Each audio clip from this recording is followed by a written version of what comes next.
We're so privileged to be here with you both to talk about Sound of Freedom. And we know that both of you are very frequently depicted in movies that affect change. They're not just entertainment. Can you tell us, Jim, what do you want this movie, how do you want it to affect our culture?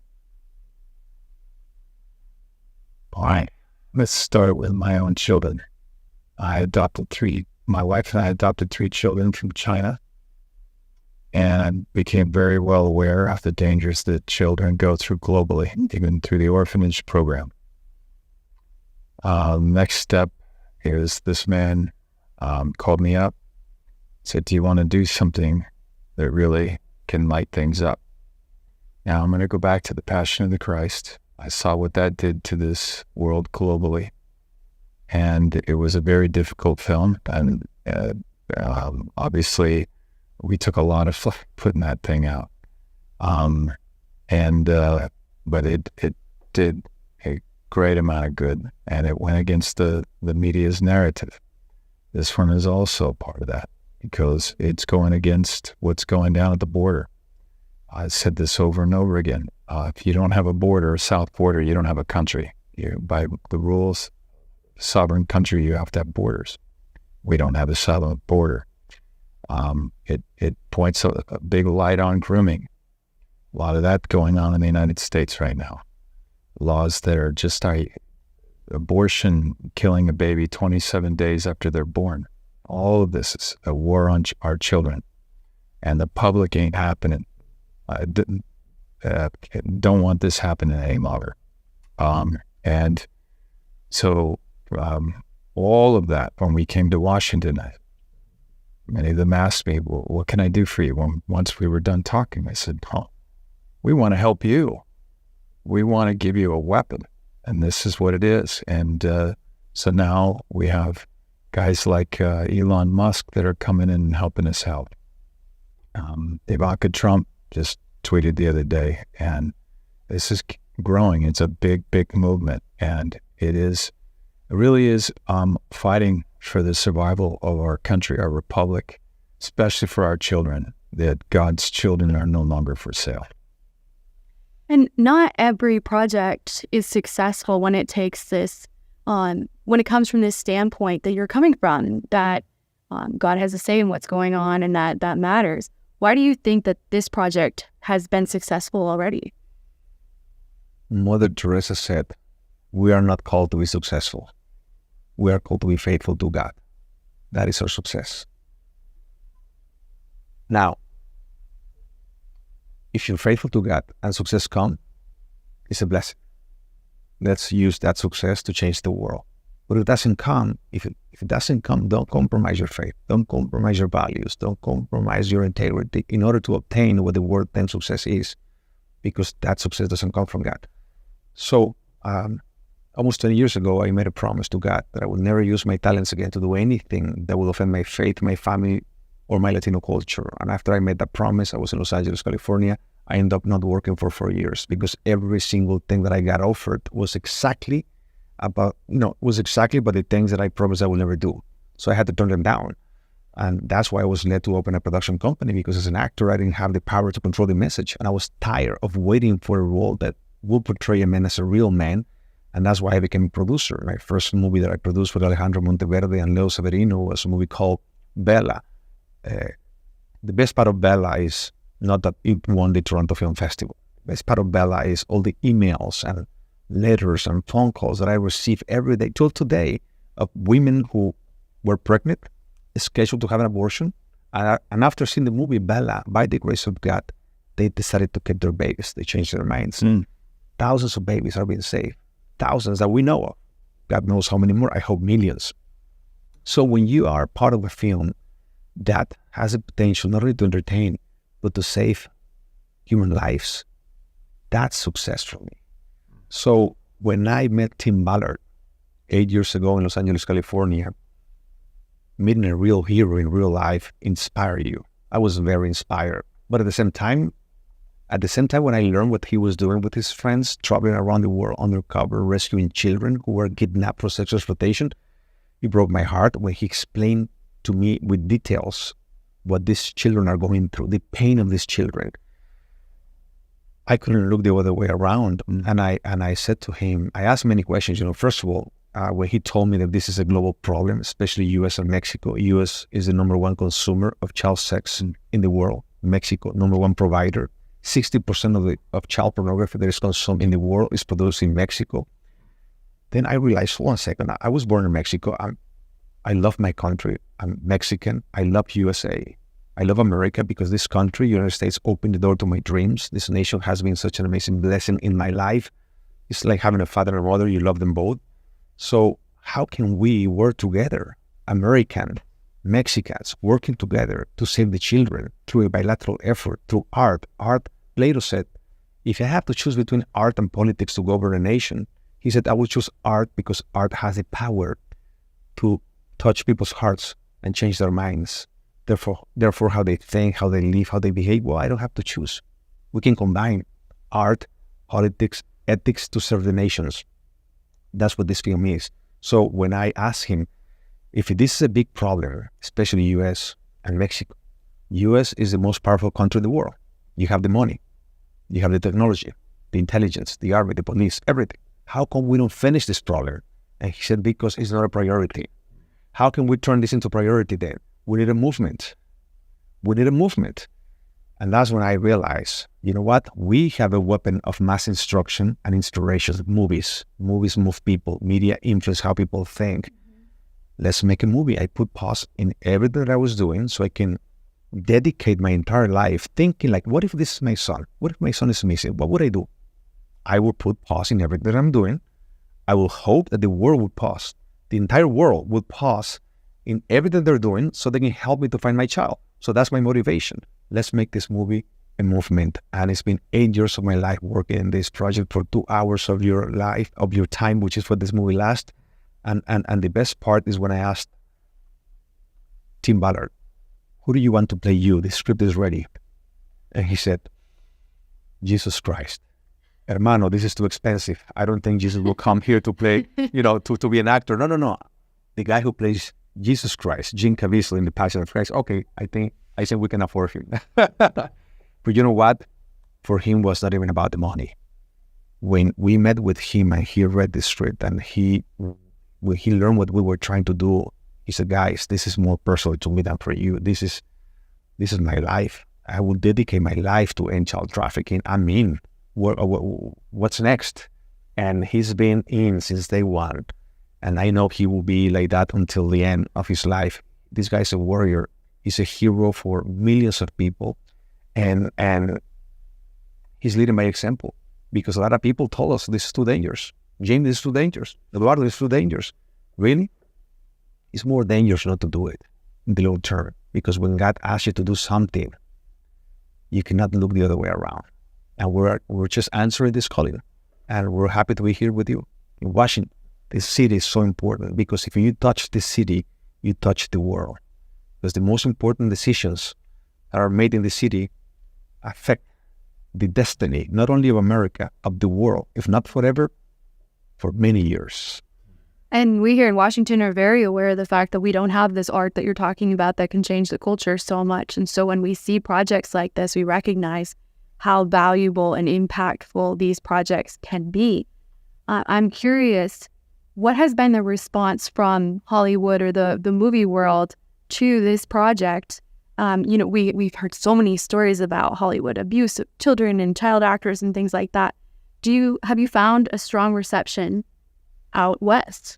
This is really directed to him. He's our producer. I wanted to say one thing that he did. When you have something like A Passion of the Christ, where this is the best film I've done since The Passion of the Christ, you're going to have hell come at you. And, if right is right, that you do the right thing, come hell or high water. That's what you got to do. And that's what faith really is, this was no different. We're down there and we're filming, and he gets in we're lost our money, and we would have been shut down, and he basically put this film on his back, and not only that, got us out of that trouble. when the movie came out, it was like, okay, now it all begins. So once we got out, we had an amazing film. They edited it. Then you have these guys watching this, and they're not going to be, okay, this might be the right. Listen, if this was Schindler's List, that was 50 years later. Okay, this is Schindler's List now, and this time we made it during this time now, and the individuals that are not going to carry their cross are going to look at this and go, okay, that's yours. We don't want anything to do with it. And he had to bear that burden, and he's had to hold it for quite a long time, or we would never got this out. It's amazing. Yeah, when we finished it 8 years, it's been 8 years of work, but we finished the movie 5 years ago. And I thought, finally, okay, now this movie is going to see the light. It's going to raise awareness, because my number one goal is to raise awareness. Alejandro Monteverde, who is a genius director, he's the writer and the director of this film. First of all, I'm so honored to be surrounded by amazing Michelangelos, like this guy, incredible actor, but more important, big heart. Alejandro Monteverde, Tim Ballard. It's amazing, but our number one goal is to raise awareness, because a lot of people, they don't even know that this problem exists. How can you become a solution if you don't even know that this problem exists in the first place, right?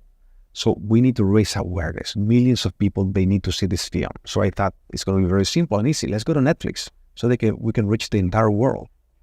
This is not for us. And they passed. Well, okay, Amazon. This is not for us. And passed. Amazon and Netflix. Yeah. Netflix. Yes. And many more for 3 years. This is not for us. That's what I heard. All right. I can say one thing. I showed it in Vegas, and there was 5 screenings, about 1,500 people that saw it. During the 5 screenings, each screening, there was talking going on. And I was like watching the audience going, what? Second time it happened. Again, third time, talking in this one particular spot. And I'm thinking, what, did we do something wrong or something? But so then one more time it happened. At the end, I was asking about the movie, and I asked them about that one particular part where everybody's talking, and they all cried out Epstein Island. And I went, oh, okay. Now I understand what we're up against. Wow. Epstein Island isn't the only sex island out there. And Tim Ballard takes down one in the film. Well, there's many people involved in this crime in every sector. Political sector, worldwide, here, Mexico, worldwide. This is a global problem. It's an elite problem. Hollywood too. I'm not saying everyone, because he lives in LA. I used to live in LA. There's a lot of great people there who are fighting, but the guys who are like at very top. Are there ones we don't know about? Well, you have to. 100%. Yeah. I'm not an agent, but there are, with the power of this film, why they're scared of this film is because look at the Passion of the Christ. This is amazing. It was pushed by the people, and at one point, 2 different individuals went and watched the movie. Both of these guys got away with murder, and they turned themselves in after that movie. Now, this movie has a power because it goes into your heart, and it asks you a question. When this is all done, what do you get? And what are you gonna do? You're gonna have to meet God at some point, and I believe it's going to move a lot of whistleblowers to come forward, but not one. In the hundreds, maybe thousands of them worldwide start coming forward and telling the truth of what's really going on, and that will bring an end to this whole thing. Yeah, and this is very important because we are against Goliath. Disney is coming the same day. The week of July 4th, Independence Day, freedom, right? Yeah, we should celebrate freedom in one hand, but in the other hand, there's a lot of kids, a lot of children that won't be able to celebrate freedom. We need to do something to bring freedom back to them. So we have this film that today we received a great news. Now we're in 2,400 theaters. Our goal is more than 3,000 theaters. We started in 1,000, so there's something, some momentum going on right now. And so we're like the little David, the underdog, against Goliath. Only with the help of the people. Yes. If you will become one David, we know the end of the story. We know what happened to Goliath. It's up to you. It's up to the audience. Up to the people. Right now, they're answering amazing. The ticket sales are growing and growing and growing, and we're outselling by 25%. Mm-hmm. I mean, we're nothing, but the people are with us, and we're outselling Indiana Jones right now by 25%. It's extraordinary, and we're now starting to add screens, but it's really important that people go buy the tickets now, because if they do, like The Passion, they started adding several thousand leaders, right? And so the point is July 4th, 4th of July, can we give those children back their freedom on our Independence Day? We have a darkness around us right now. We could lose our republic. Are we going to let our children go? And that's a question, and people have to answer. And I think they're onto this. And the way things are going to be done now, it's going to be changed from this point on. There's going to be a new direction in this country. Yeah, people aren't buying the media like they used to, because they the stuff that happened on Hunter Biden laptop. Mm-hmm. Okay, 2 years you told us not true. Okay, I believe you. You're the media, but then it's true. And then for 7 years we learned that Donald Trump is a Russian spy. Well, that's wrong. Thank you, media, for telling us that. But then now Durham report drops. He's not a Russian spy. Okay, that's 80% in the last 7 years that you told us is all false. So the public is going, no, you don't have the power you used to. And it's the same thing with me as an actor. A lot of movie stars, Joseph Goebbels back in the day, people put their hand up to the swastika in order to work. I got to work. I love the sound of music. You know why? Because the Von Trapp father had those children, and he's looking at his friends, and they're all willing to take a break today at McDonald's on the Third Reich camp. What does it matter if it's going to happen, as long as it happened to you? And he goes off on that, his friend Max. Sometimes I don't even know you. And he's looking at his kids, and he realizes, what is all of this power worth anyway if I go and work for Satan? And he packs up and takes his family and leaves. An extraordinary thing of faith. We need more people like this. And we met a lot of them today. Oh yeah, they're awesome. And look what is happening in the border right now. Where is Joe Biden? Why? How come these guys are not in the border? How come the government of Mexico? How come López Obrador is not in the border trying to save the children? They don't care or they're involved. Both are wrong. Yeah. Well, I don't want to take up too much of your time, but we're so grateful to both of you for sharing this story and for coming to speak with us. Thank you so much. God bless. God bless you. Thank you.